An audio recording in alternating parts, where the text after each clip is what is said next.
Assalamu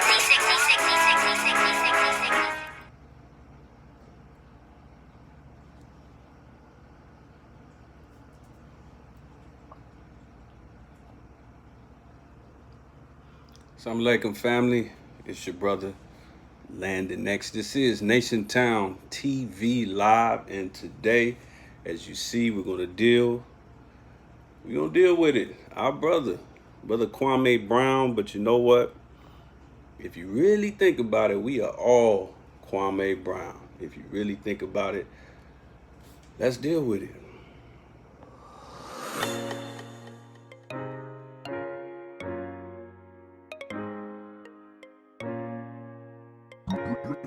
Rio.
Assalamu alaikum, family.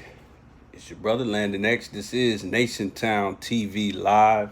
And as I said before, we are going to deal with the hottest, one of the most talked about things on the interwebs, probably in 2021 so far, but it's deeper than what it looks like. But we're going to touch down on it. If you are not sure or haven't been following this whole saga, we're going to give you a little bit of a understanding and an update, but also, if it be the will of Allah, a deeper understanding about our brother Kwame Brown, as well as our brothers that he has been on a verbal rampage against in a certain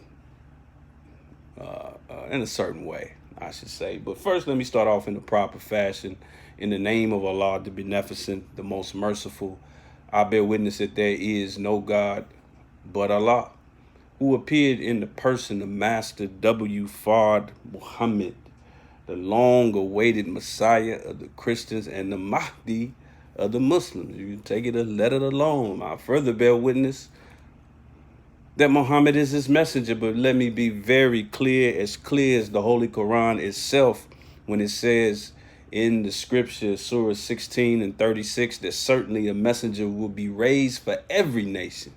And then in chapter 44 and 5, it says that we are ever sending messengers. Ever, that means forever, forever, ever, ever, ever. And that messenger for this day, in this time, in this period, is at minimum the most honorable Elijah Muhammad. And with every breath in my lungs, I could not thank Allah enough for coming together with his messenger and those two hands forming and fashioning into shape our beloved leader, teacher, guide, and criterion in our midst. I'm speaking of none other than the Honorable Minister Louis Farrakhan. And in those three great names, I greet you in the words of peace. See, we say it in the Arabic language. That's the language that you spoke long before you knew anything about this grafted, bastardized language called English. In fact, it's the language that you spoke long before you knew anything about the grafted bastard that taught you this English language. I'm speaking of the Arabic language, and in that language, I greet you with the words of peace of Ais Salam Alaikum. Shout out to everybody chiming in. I see you. Hit you up real quick. Definitely hit us up with your questions and comments. I see you, Brother J. Mo. Peace and blessings to you. Brother James Muhammad. Wa alaikum salam. Brother Calvin. Peace be unto you as well, brother. Sister Sherry Ann Giles, excuse me. All praises due to Allah. Excuse me, Sister Shelly Ann X. I hope I'm spelling that or pronouncing that correctly. Shirley Ann X. Sister Bernadette Witherspoon out of Flint, Michigan. I see you, Brother Jamil. Wa alaikum salam, Brother Jamil. All praises due to Allah. But what we are going to attempt to do in this episode of Nation Town TV Live, if it be the will of Allah, I want to deal with this subject because our brother, I mean, he's been on a very interesting rampage. Very interesting rampage.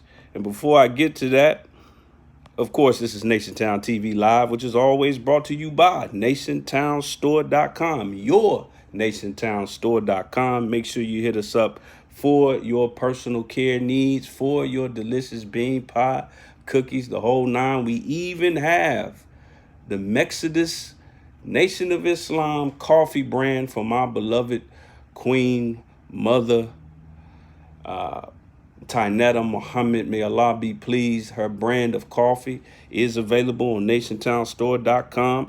Also, hit us up with that coupon code.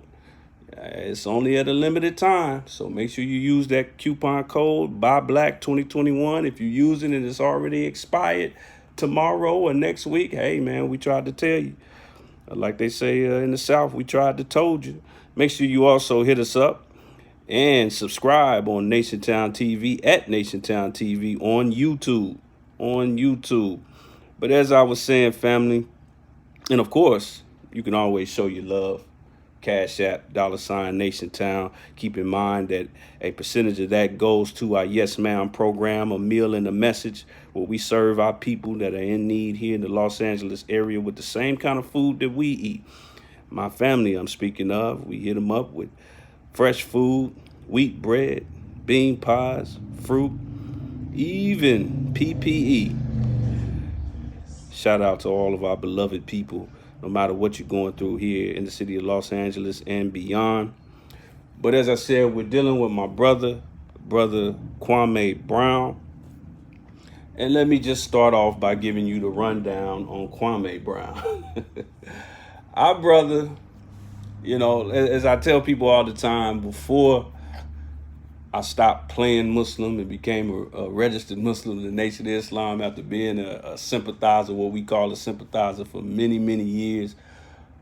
My religion was sports, was sport and play. I mean, I got so entrenched in it.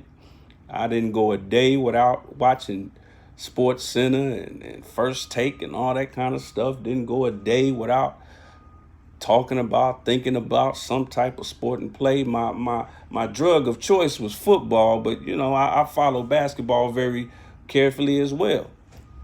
But the thing that's interesting, and I've heard other people say this, I have never heard Kwame Brown's voice until a few weeks ago. I never heard his voice. Here's the thing about Kwame Brown.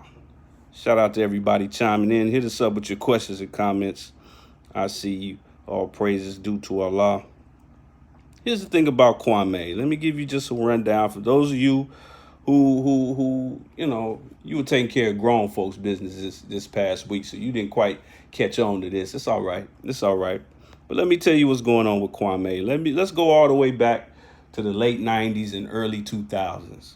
Kwame Brown was without question one of the best high school players in the history of high school basketball. In fact, he is the first, not LeBron James, not Kevin Garnett, but he was the first, if I'm not mistaken, number one pick fresh out of high school.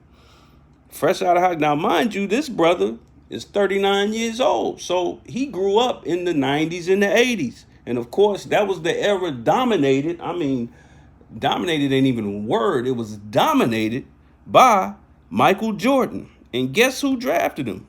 Number one. They even kind of look alike.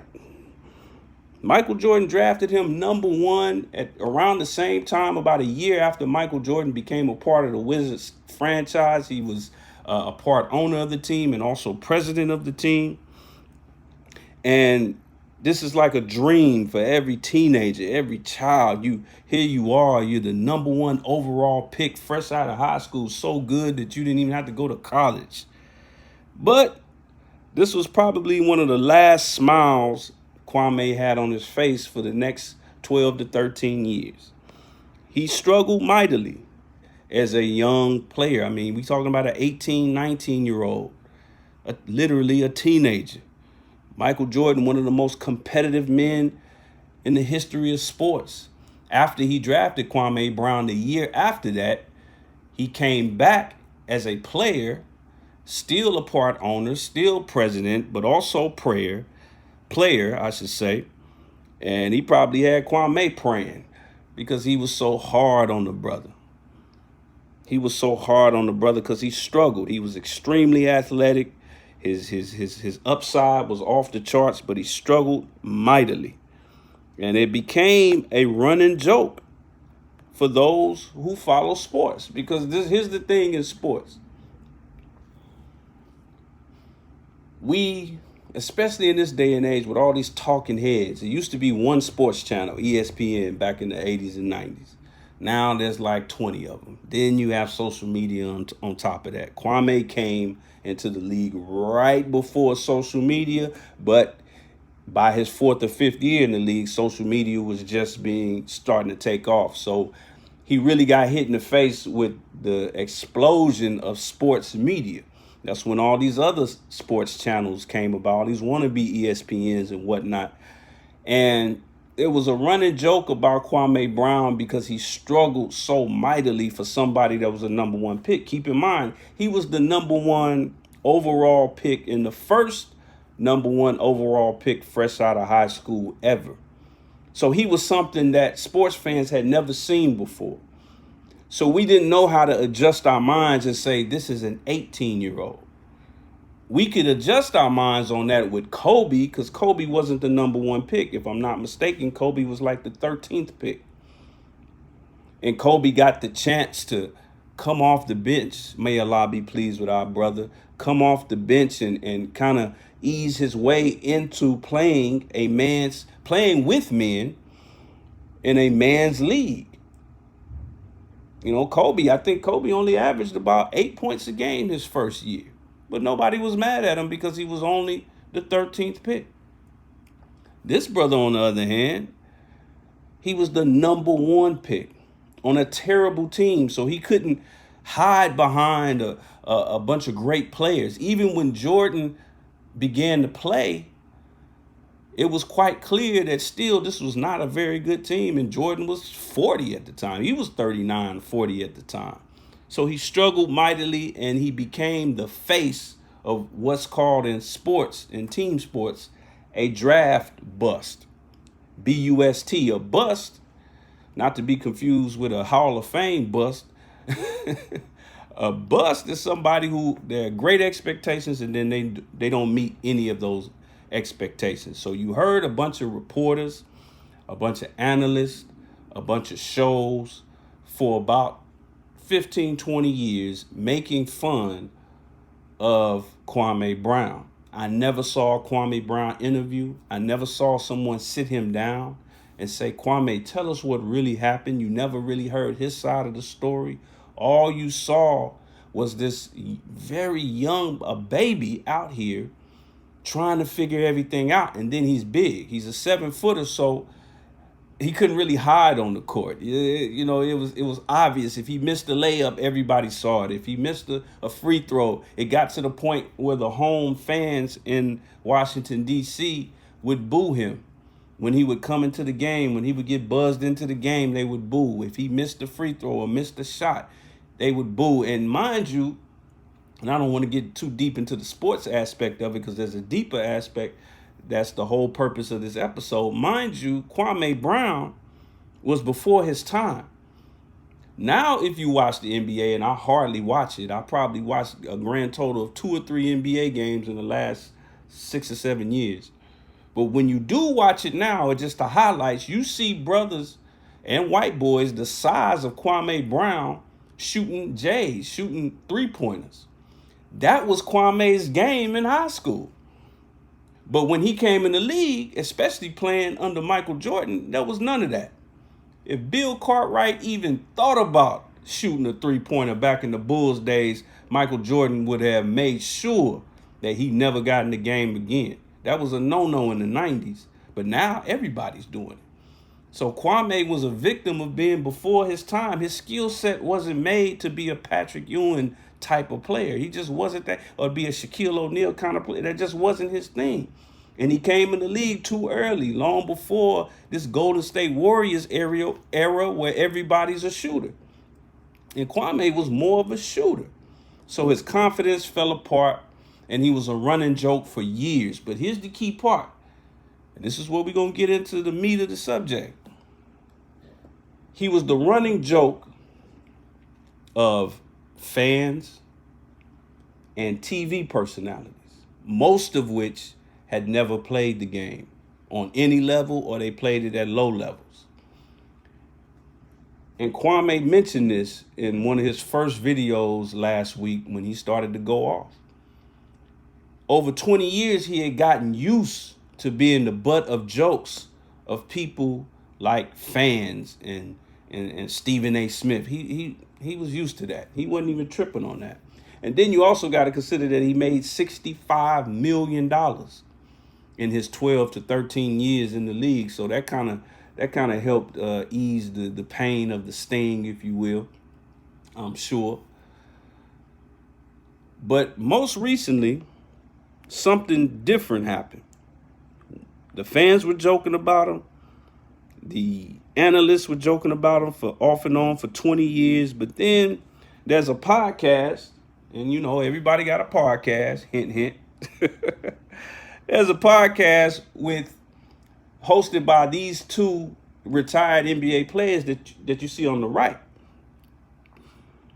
Namely, Steven Jackson and the brother Matt Barnes that he calls Becky with the good hair.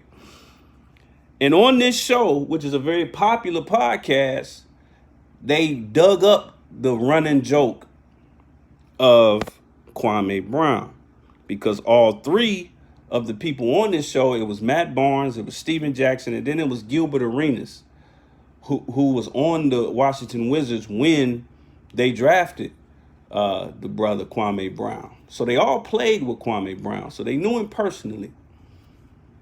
These are actually players that he looked up to. He actually got into it a little bit with Gilbert Arenas back when they played, but that was just out of the frustration of him struggling as a teenage NBA player. But this was the first time where you publicly saw NBA players, particularly ones that he knew personally, speaking ill of him and making a joke about him. And mind you, it's 20 years later. Ain't none of them babies no more. Neither one of the 4. All of them 40s or about to be 40. Kwame is the youngest of all of them. He's 39. So do the math. All of them got gray hair popping out their hair. All of them. Popping out their beard, popping out their hair. Their children are teenagers or even maybe even in their 20s now. You know how them NBA players procreate. So Kwame was hurt because I know y'all. The way Kwame put it, I love the way he put it. And I love the fact that I'm finding out that Kwame, even though he didn't go to college, even though he had a tumultuous career, it's beautiful to find out that this brother is brilliant. He is by no means a fool. But the way he put it, he said, as NBA players, not fans, not analysts, not talking heads, but as players, we're supposed to be like a fraternity. We can get on each other, but we keep that in the locker room.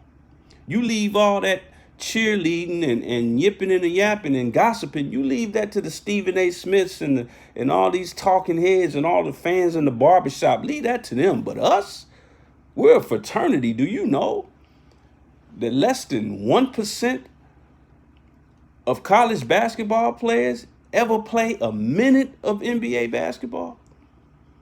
So just imagine what percentage of high school players ever play a minute of NBA basketball. It's a very, very elite fraternity of brothers, 80% black. And out of that 80%, most of them grew up the same way. Almost all of them grew up poor.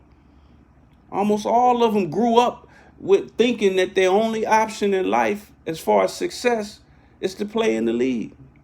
And they're one of the ones that made it. And it ain't just about talent. Everybody who follows sports knows of a player in some sport who was so great, but never played a day in the NBA. Go ask some of the brothers on the East Coast about Pee Wee Kirkland, I think was his name. I mean, you got a lot of great players who played high school, college, and never played a day in the NBA or NFL.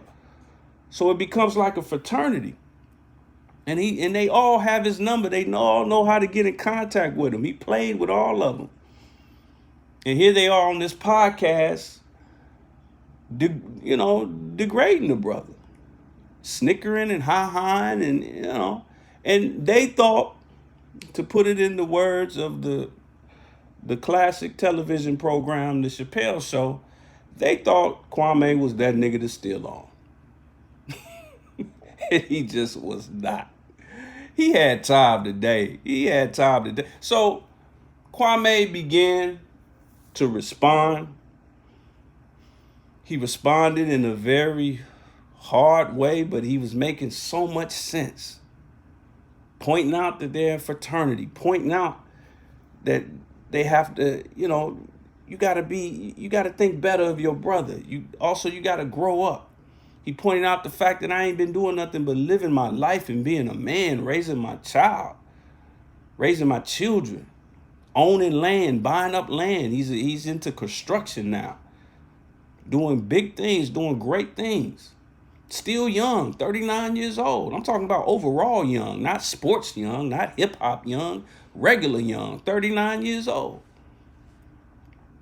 If he ran for office to be, I saw a funny meme said Kwame Brown for president, but if he ran for office, he'd be considered a baby. If he was the CEO of a Fortune 500 company, he'd be considered a baby. But he's considered ancient in sports terms because once you pass 30, then everybody sees you as old. And ignorant people outside of sports still think over 30 is old. But in the real world, you can't find anybody that really has power younger than 40, 45 years old. So he's still young, and they talking this young stuff, this childish stuff. Here in 2021, 20 years after the fact of him being the number one pick. So I'm not going to play too much of what Kwame said. Go back and watch it. It's all over YouTube, all over social media.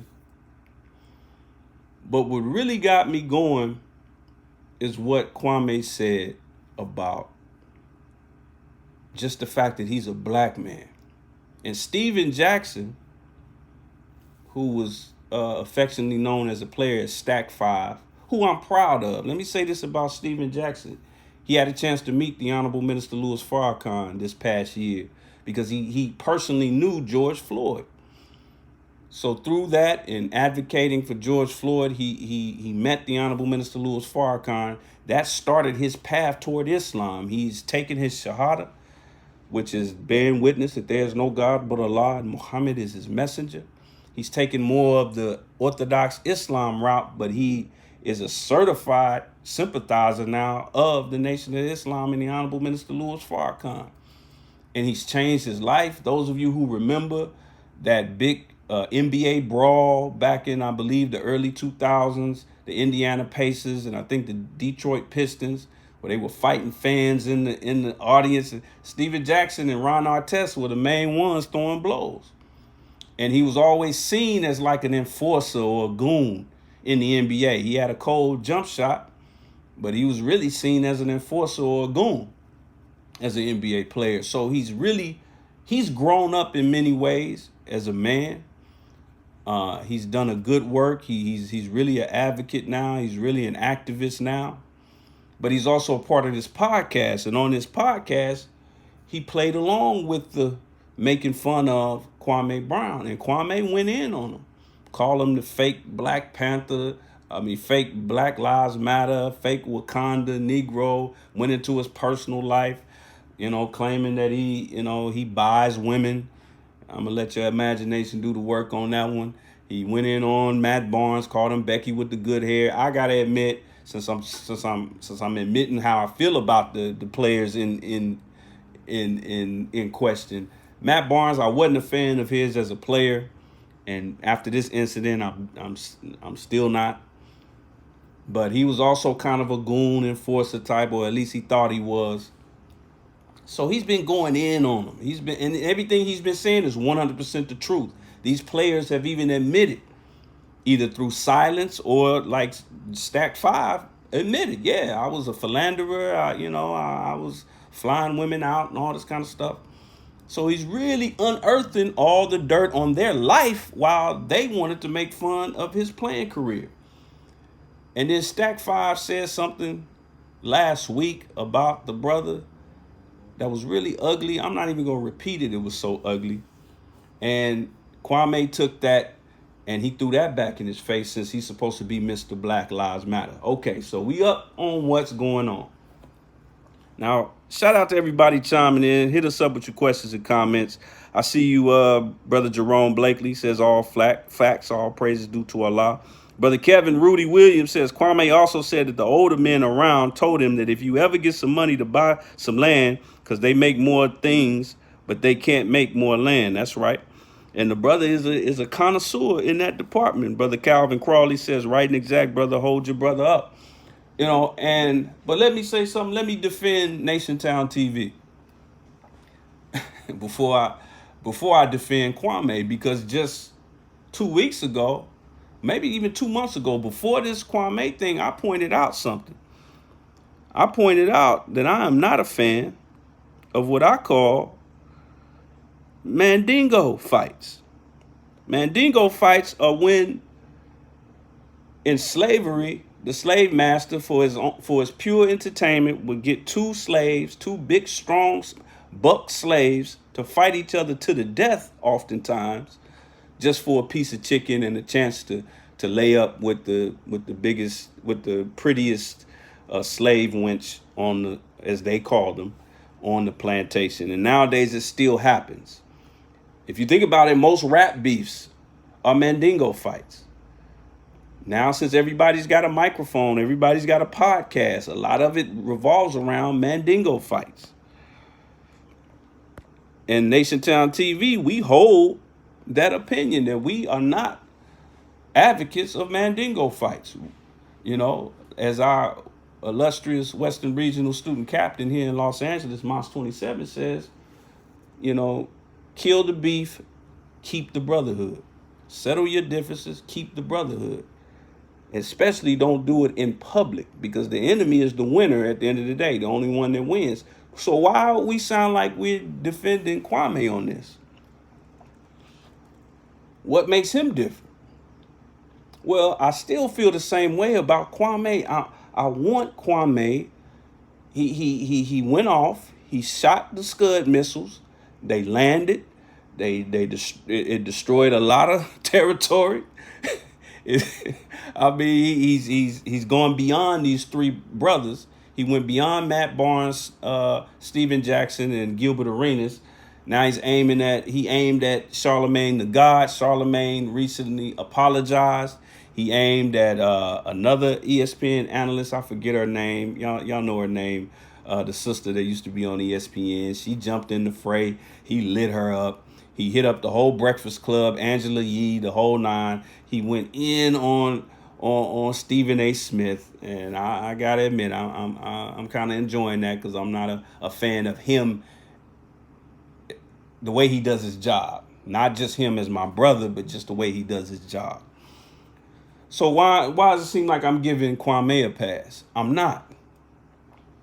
And to my understanding, him and Steven Jackson have reached a understanding.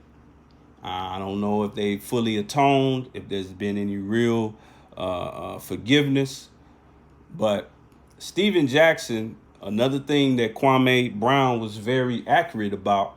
Steven Jackson, he's from the hood. He's a brother that's trying to grow up and change his life. But he's got a lot of what we like to call in the hood real niggas behind him. Or so he may think. And then to use Kwame's words, they putting batteries in his back. Instigators. Be careful with instigators. If you're a grown man, if you're over the age of 25, you shouldn't still be falling victim to instigators. That's like schoolyard. That's schoolyard. I don't even care if you're in prison. You shouldn't fall victim to instigators. If they want to see a fight so bad, tell them you go in there and fight. But grown men, that's a bad look when grown men are letting people build them up to do something silly like that. But to my understanding, they've come to some type of agreement. And now he's aiming at Stephen A. Smith almost exclusively. I mean, he's just on a war path. So why is this different? It's different for us for two reasons. One, because like the title suggests, we are Kwame Brown. I see the black man in 2021 all up in Kwame Brown. And I feel, in my humble estimation, that Allah makes it a point to take certain people that are in the limelight and hang them over our heads so we can see ourselves. In fact, that's the purpose behind the making of the white man himself. He's the manifestation of our worst part. That's one reason. Another reason is because in the Holy Quran, Kwame Brown is somewhat vindicated.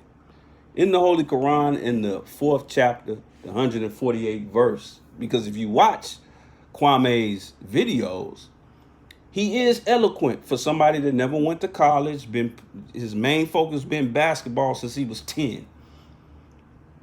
But he's eloquent, but he uses a lot of F-bombs, a lot of nigga this and nigga that.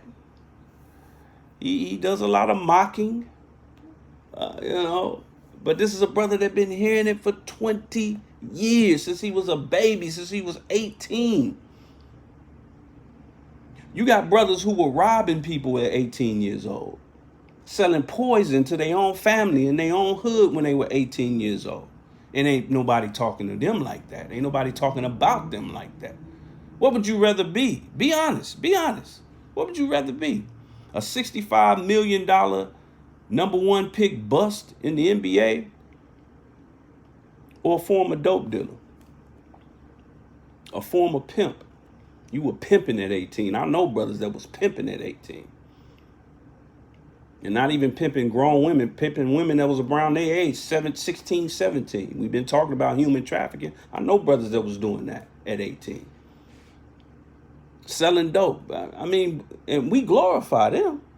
But look at what the Holy Quran says about hurtful speech. In the Holy Quran, Surah 4, 148, it says, Allah loves not the public utterance of hurtful speech. And I agree, 100%. Except by one who has been wronged. And Allah is ever hearing, ever knowing. Kwame been hearing it all the majority of his life. He's 39. He came in the league when he was 18. And when you are in a high profile job like the NBA, you're all over the news. And every NBA team plays for a specific city. So if you, obviously you're going to live in the city that you play in at least most of the year, especially your children and your family. So when they turn on the TV, here you are, you're a Washington Wizards player. So if your family's living in Maryland or Virginia, they turn on the TV, what are they going to hear about? Kwame Brown, the biggest bust in NBA history. Your daughter, she's going to hear it. Your son's going to hear it. Your cousin's going to hear it. Your brother's going to hear it. So he heard this for 20 years and never said a word. Never said a word. Getting cussed out by Michael Jordan every day. Every day.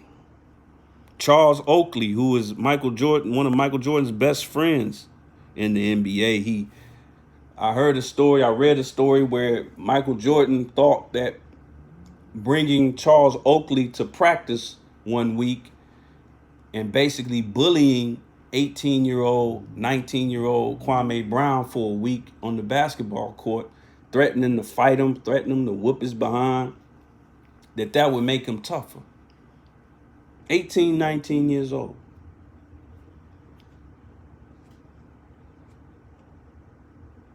Now, I mean, it's a man's league.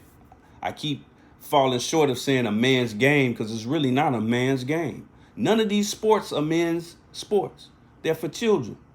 But they've been exalted to a level where we think it's a man's game. These are children's games that are played by adults on a high and high profile platform. But these are children's games. One of these days you're going to see professional, they already have them, but you're going to see televised, high profile, multi-billion-dollar video game leagues where grown men with gray hair popping out their head are going to be sitting up there doing like this. And people in barbershops are going to be sitting around talking about so-and-so beat so-and-so on so-and-so video game. It's a child's game that just happens to be played by men. Now, true enough, he signed up for it. True enough, he had the option to just go ahead and go to college. I personally think that had he gone to college and played a full 4 years like Tim Duncan, he would have been a Tim Duncan type player. Because his game, if you ever seen, I got a chance to see some of his high school footage. His game was a lot like Tim Duncan, and he's more athletic than Tim Duncan. But he never got a chance to really mesh into that, that mold. Because you don't have a time. It's not a whole lot of room for a learning curve when you're playing with the best of the best. 1 week he going up against Shaquille O'Neal. The next week he got a older Hakeem Olajuwon. The next week he got Tim Duncan. The next week he going up against this dude. Next week he got Karl Malone. He posting up with Karl Malone. The next week this dude dunking on him. That dude dunking. He ain't got a whole time to just learn. And it's a little bit different for a big man. Because you're not in the open court. You down there in the trenches, elbows, the whole nine. In the paint. Literally hard in the paint. That's where that term came from.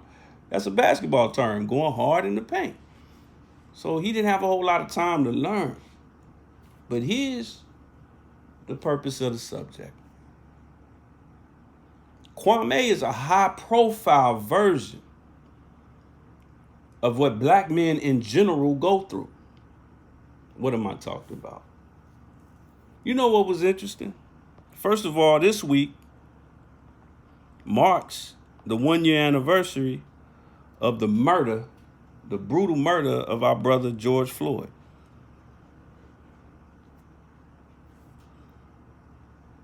And the last 5 years, really the last 400 to 500 years, but especially the last 5 years, it's like a new one every week. Ahmaud Arbery, Walter Scott. Most recently, you had Darren Green Jr. And then you had the brother who they claimed was, died in a car accident. And then, they checked the camera. Turns out they dragged him out the car and beat him to death. And when these situations happen, think about this now. When these situations happen, everybody is saying justice for George, justice for Walter, justice for this brother, justice for that brother. We all act like we love these brothers.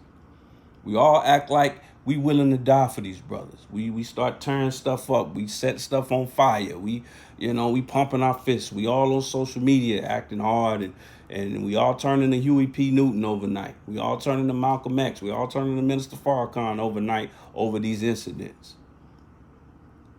But George Floyd was not born dead. Walter Scott was not born dead. Trayvon Martin was not born dead. They were born alive and they lived a whole life. At least most of them did. Trayvon and Tamir Rice didn't get a chance to, but most of them lived a whole life before they were murdered by some cracker. How were they being treated by society before they got murdered? And I'm not talking to white man. He is what he is. That's his nature. Getting mad at the white man killing a black man, that's like getting mad at a spider for spinning a web, or for a cat meowing, or a dog barking. Get over that. That's who they are. Get away from them. Have your own. You ain't got to worry about them. Follow the most honorable Elijah Muhammad. He said, I'll have you so smart that you'll have to tie a string around your finger just to remember white people even exist. But how did we treat Walter Scott and George Floyd? You don't hear nothing about it. I'm going to tell you how I know exactly how we treated Walter Scott. I know exactly how we treated all of them. We treated them just like we treating Kwame Brown right now. Kwame Brown made $65 million in 12 years. If I did that in any industry, you would consider me a success. If I did it, even if I was scamming people, $65 million, you'd be like, damn, the brother's scam game was on point. If I was selling dope, they would have a documentary about me on BET, American Gangster. And rappers would be rapping about me. $65 million in 12 years, starting at the age of 18.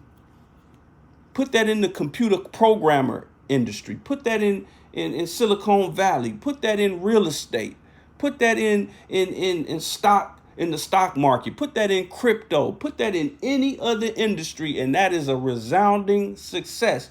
Why is it not a success? And then you think, wait, you think Bill Gates was the best computer programmer ever? Who told you that? You think Steve Jobs was the best ever? Who told you that? You think Phil Knight is some kind of shoe genius? Who told you that? No, they made good decisions at the top of the pyramid that allowed them to be successful. But there was unknown programmers, many of which were black. Phil Knight, some of you don't know who Phil Knight is. That's the founder and former CEO of Nike. Made billions of dollars on the back of Michael Jordan. All you know about is Michael Jordan. Some of y'all to this day still think the Jordan brand is owned by Michael Jordan. He owns 10% of the Jordan brand. Nike owns the other 90%. For every $1 that Michael Jordan makes off of a pair of Jordans, Phil Knight makes $23. Interesting number, huh? But they're not the best at what they do. I talk about this a lot. It was a joke Chris Rock said. He said he lived in a exclusive neighborhood in New Jersey. His only black neighbors in this neighborhood was P. Diddy and Mary J. Blige. P. Diddy, one of the best hip hop producers of all time, one of the best hip hop moguls of all time. Then you got Mary J. Blige, the queen of hip hop soul, and then you got Chris Rock, one of the most legendary comedians of all time.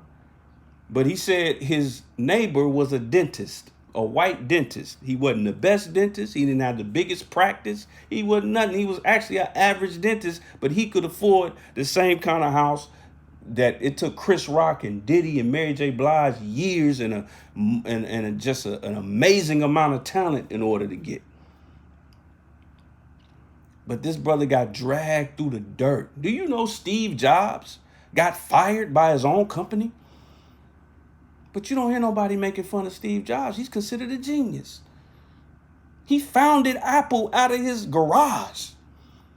And then 15, 20 years later, the board members got together and said, Steve, you ain't cutting it, man. We got to let you go. And since it was a corporation publicly owned, they voted him out. They ended up rehiring him.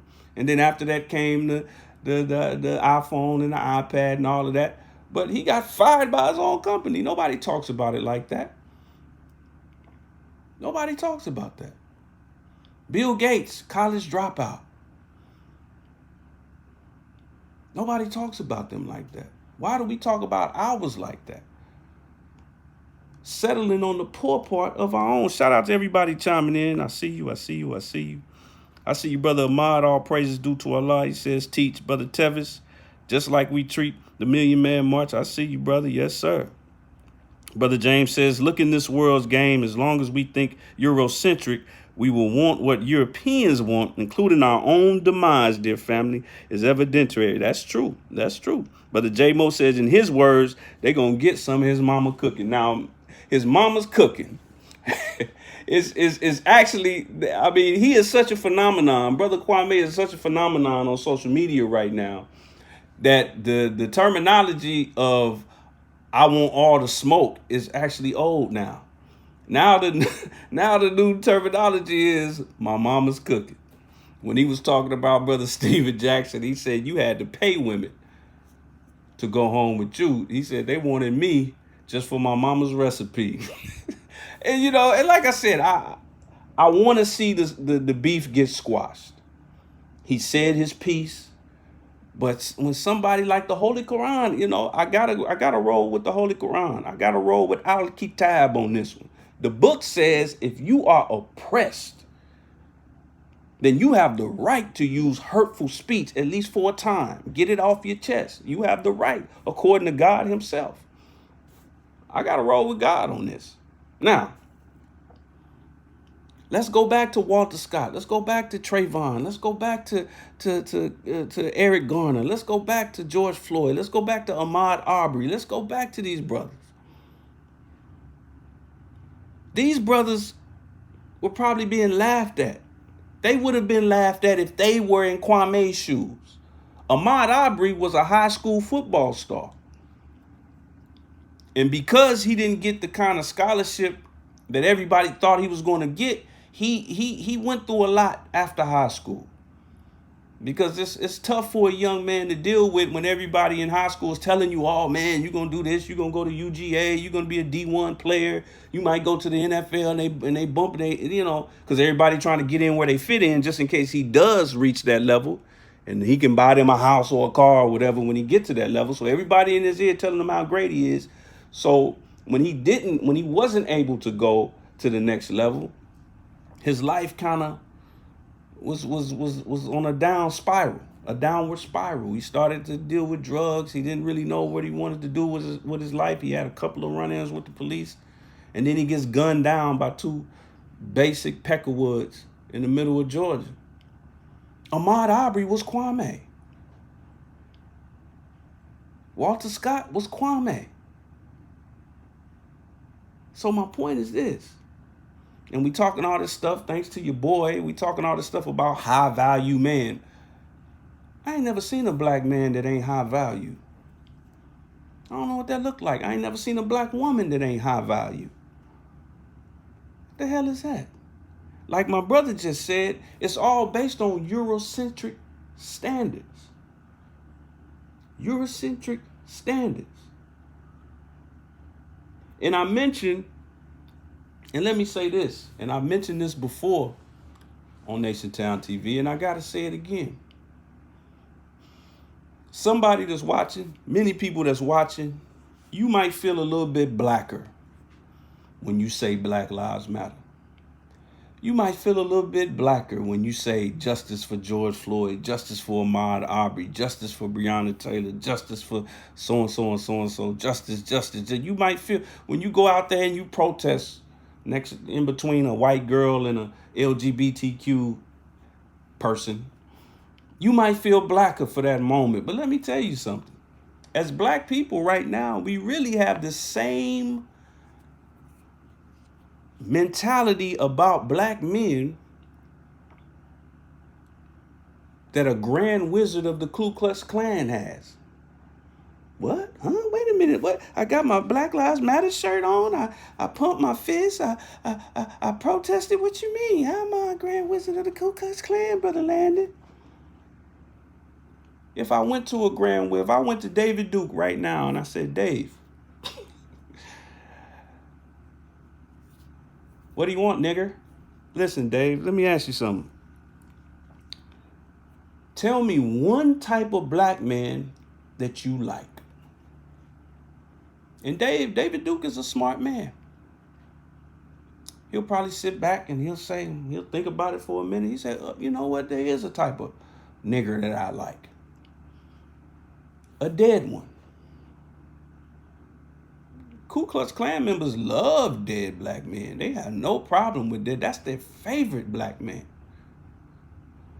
And now we're at a point as black people where we don't love black men until they die, especially at the hands of a white person. I'm almost tired of going to funerals and vigils and prayer vigils here in South Central Los Angeles as a FOI. And I see all these people crowded around. You know, Swizz Beatz said something similar about DMX at his funeral. You see all these people crowded around, and I can't help but think, were these people crowded around this brother in life? Or were they all slack talking them and saying, oh, this nigga, he ain't this, he need to do this, oh, he need to do this. I see his baby mama crying, I see his grandma crying. I see, now I'm not challenging whether or not they loved him. But did you show that love? Did you love a living black man? If you don't, then you're no better than a KKK grand wizard. If I got to get shot in the head by the LAPD for you to say, man, I really love Brother Landon. Think about it. Think about it. And let me give you a little bit of snippet of Kwame. Because he said some things that just had Nation Town written all over it. This is one of his more recent videos, but I want y'all to really listen to my brother for a minute. And listen to what he has to say. This is Kwame Brown. I think this is a video from about 2 days ago. One of you motherfuckers.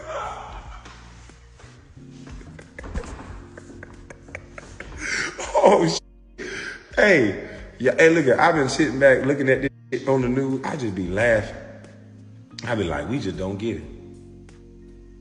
We just don't get it. We'll make everybody rich, but somebody black. Master P make a shoe, you turn your head. Nike make a shoe, you each other over it. But then get mad, talking about black don't got no money. It's a disproportionate of wealth. Motherfucker, our money stay in our hood 6 hours. Get a black anything, you ain't gonna support it. I ain't getting that no money. You mean he already got rims and shit. That's how we look at each other. You know it and I know it, so stop that shit. The motherfucker mad at me because people sending me super chat. And I'm taking the super chat money, ordering shoes off eBay for these kids down in Brunswick. So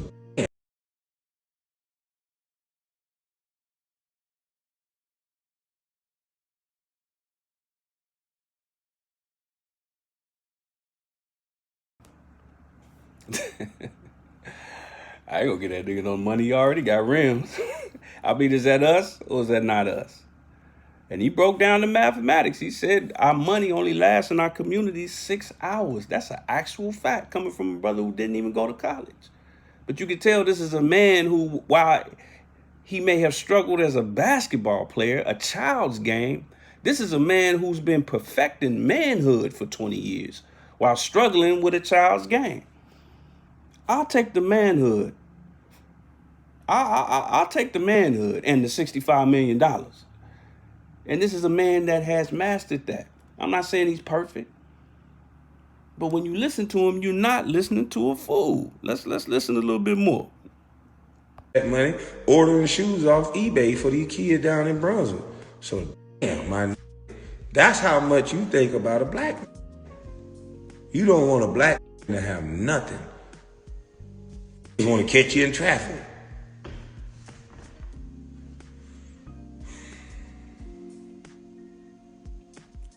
sad. Sad, bro. I have never hurt a man in my life, black or white. I have never started an argument with a man in my whole life. What is the point? You could lose your life like that. And we got running around starting arguments every goddamn day. I don't understand it. I opened up a restaurant in Savannah. Now, you would be imagine how many times I done heard, man, that used to be in the NBA. Who was that? Man, I ain't eating that. And they go right round the corner and order Chinese food. So when you in the real world and you get to see how we do each other, and then when I see what you saying on the news, I know you a motherfucking lie.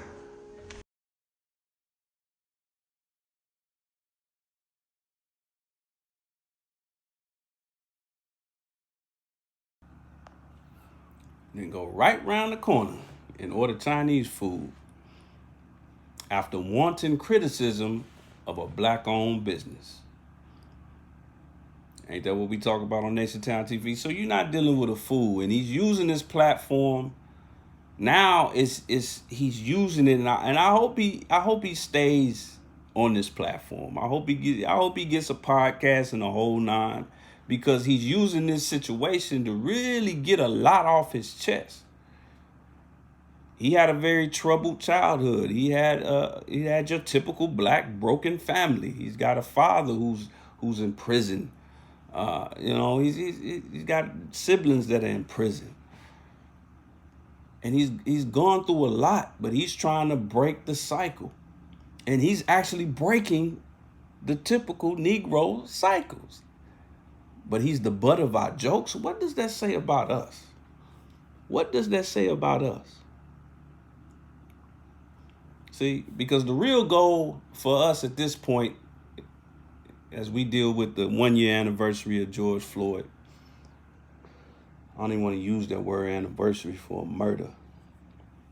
But the real goal ain't defunding the police.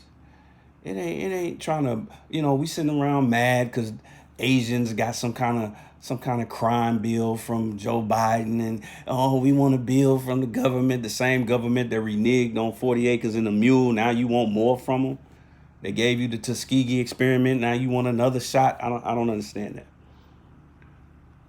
But that can't be the goal. The goal right now for us as a community is, can we learn how to love and respect a living black man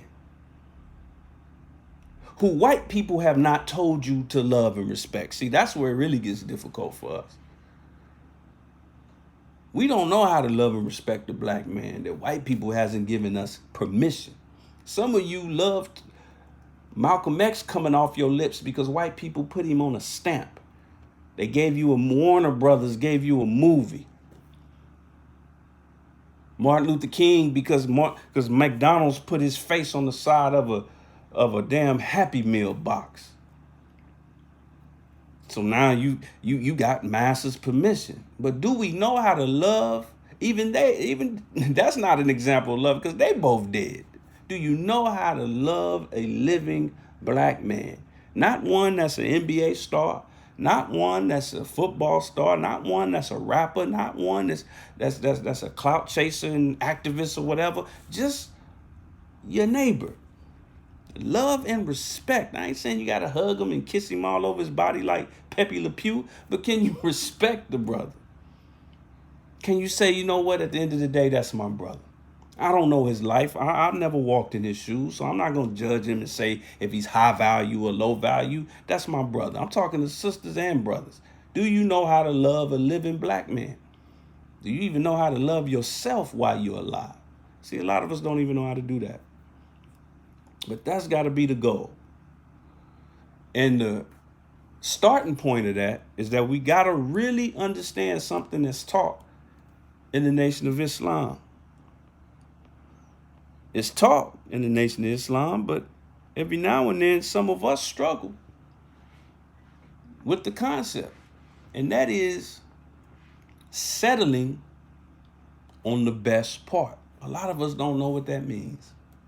There are believers who don't know what that really means. Some of us think settling on the best part means just be nice. Just play nice. Just be nice. Just be nice to your brother. Be nice to your sister. Just be positive. Positive energy. That's not what settle on the best part means. If you think that's what it means, get that off your head. Because you're going to have a lot of pent up energy and malice that someday it's just going to pop and overflow. Don't do that. It's not about just playing nice. And the reason there's a misunderstanding of that part of our teaching is because you're struggling with that S word, settle. You are working with the wrong understanding of settle, because when you hear settle, you're thinking settle as in compromise. I want a Bentley. That's what I really want, but I'll settle for a Kia. That's what you think settle means. That's not what settle means, especially in terms of settling on the best part. Settling on the best part, that settle word, once you get over that hump, then you'll really understand how to do it. Settling is dealing with the concept of a settler. A settler, a person who moves with a group of others to live in a new country or area. See, a settler, they move their family, they're on a new land, a new body of land, and they're looking around and they're asking themselves, is this a good place for me and my family to grow? Is there access to water? Is the land fertile? Is it minerally rich?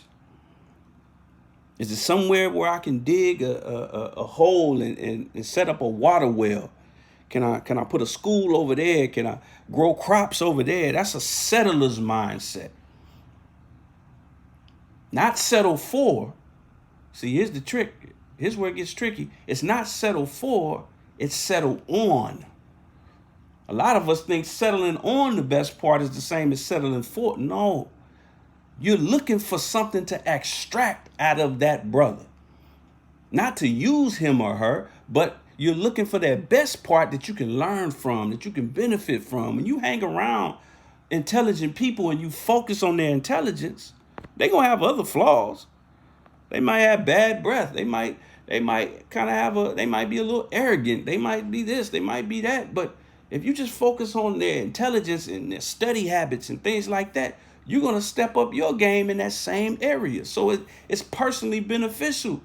A lot of us rob ourselves by not settling on the best part.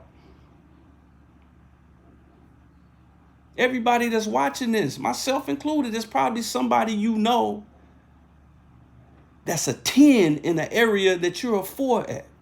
But you don't benefit it because every time you see them, you focus on the areas where they're a 2 and a 3. And you ignore the area where they're a 10. So you never figure out how they're a 10 in that area. How they're such a good father. How they're such a good businessman. How they have such good control of their emotions. How they're able to do this and do that.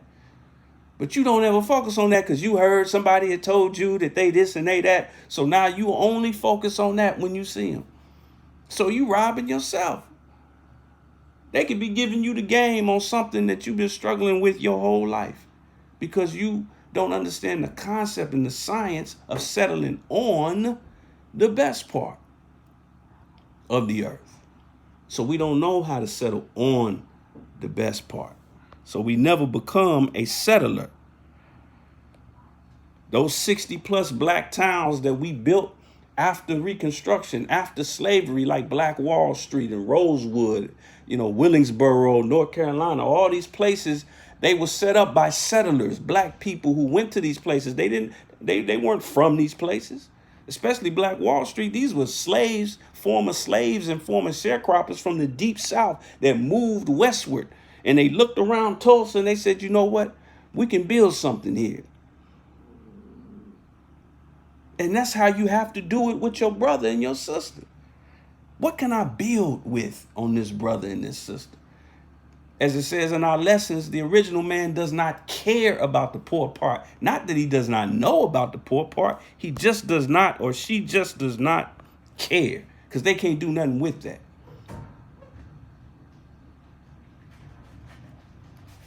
when you think about, and I'll close with this and we're going to get up out of here, but when you think about a gold miner or a diamond miner, they spend most of their day digging through dirt.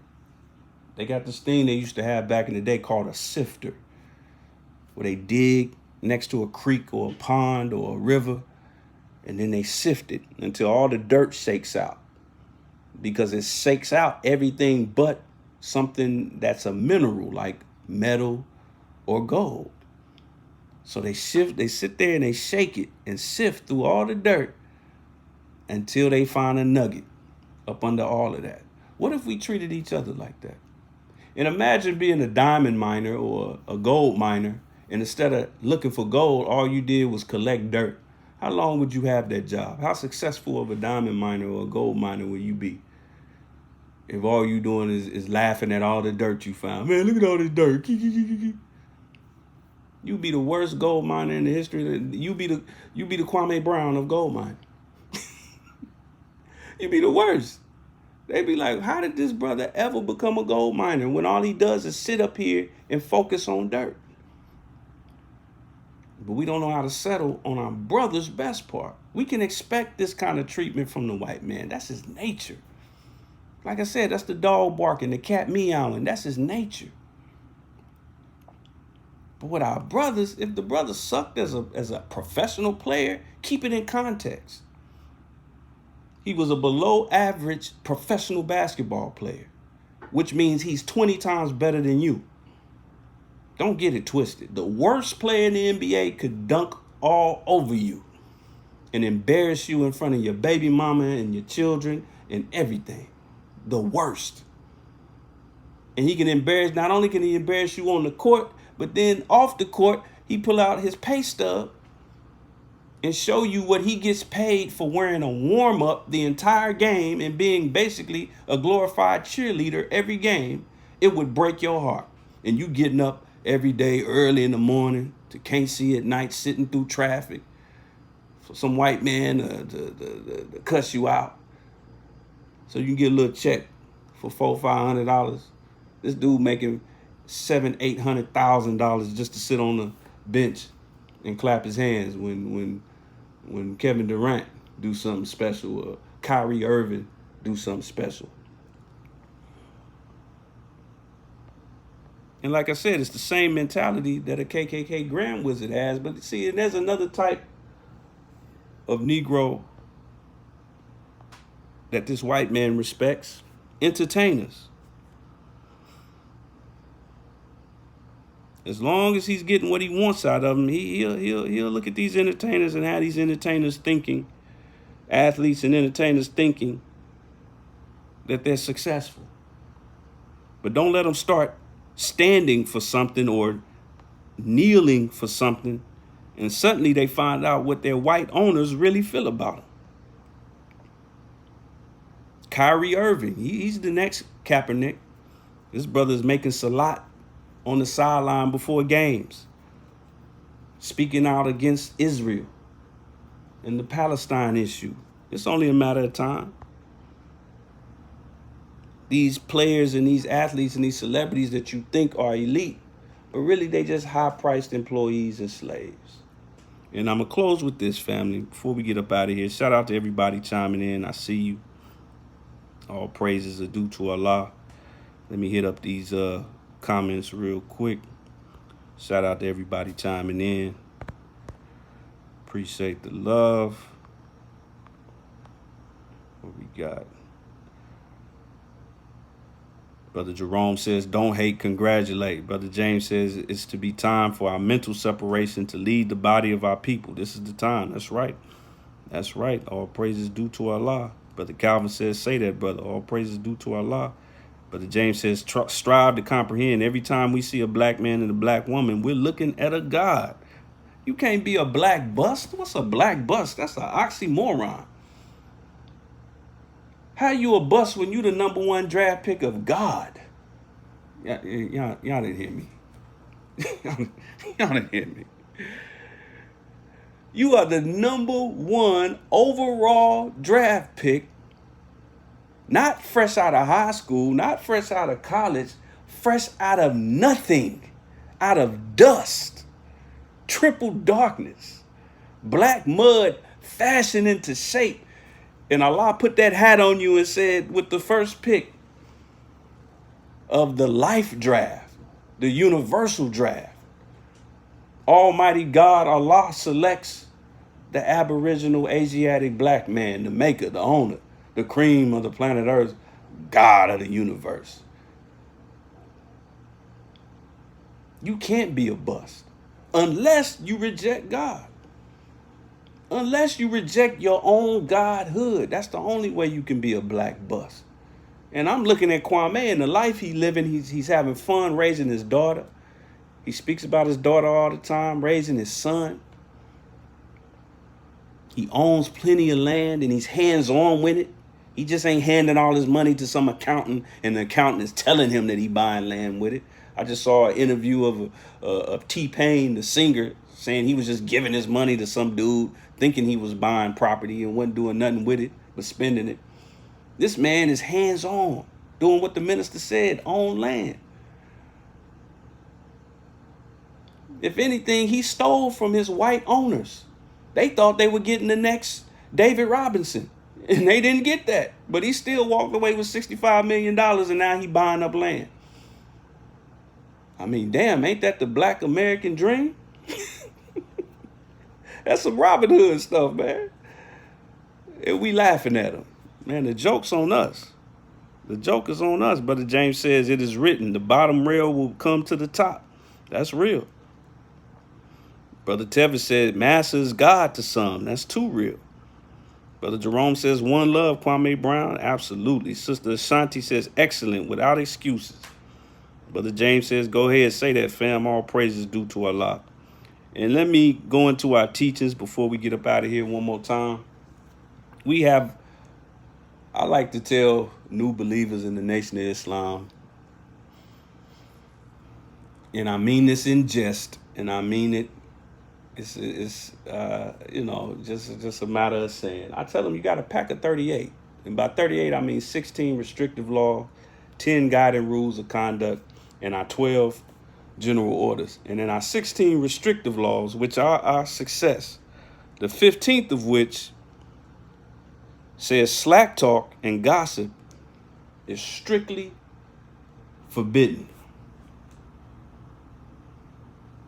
Strictly forbidden. Why? For those who don't know what slack talk is loose talk about somebody else when they are not present to defend themselves.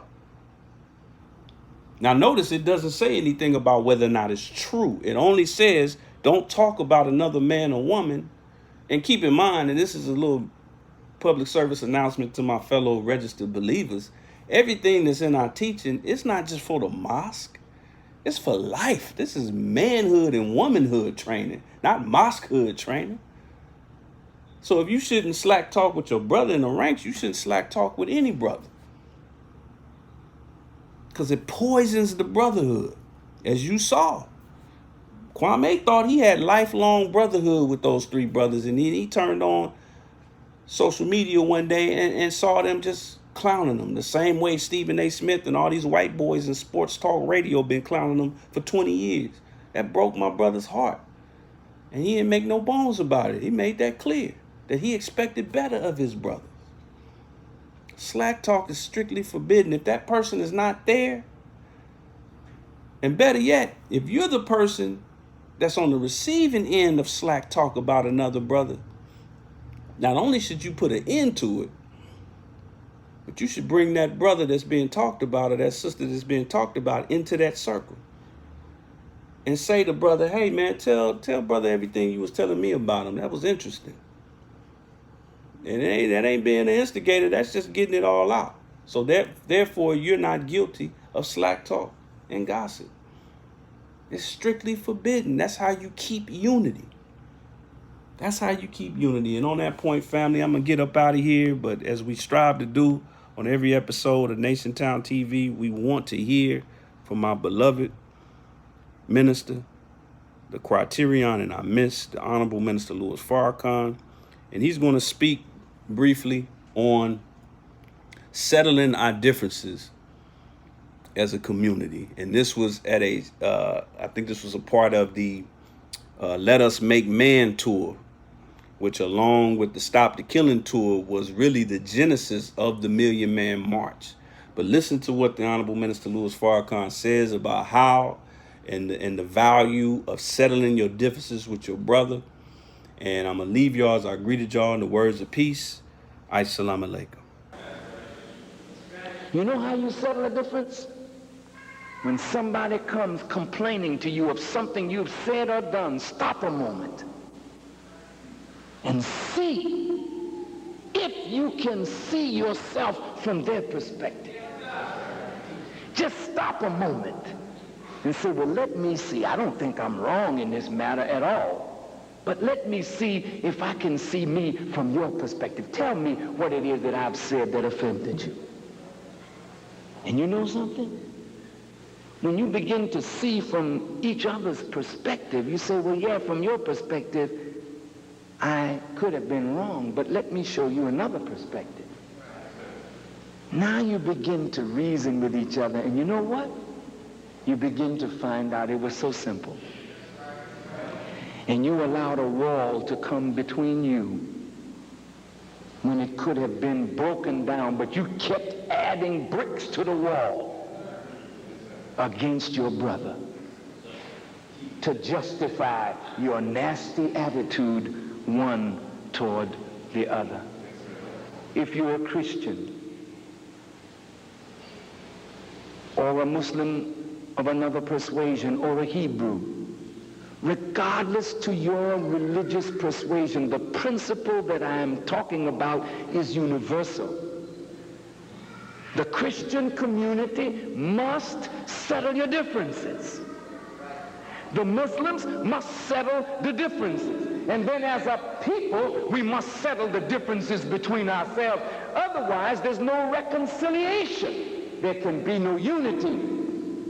And when we're facing what we are about to face from the government of the United States and from enemies within and without, we will be overrun and overcome.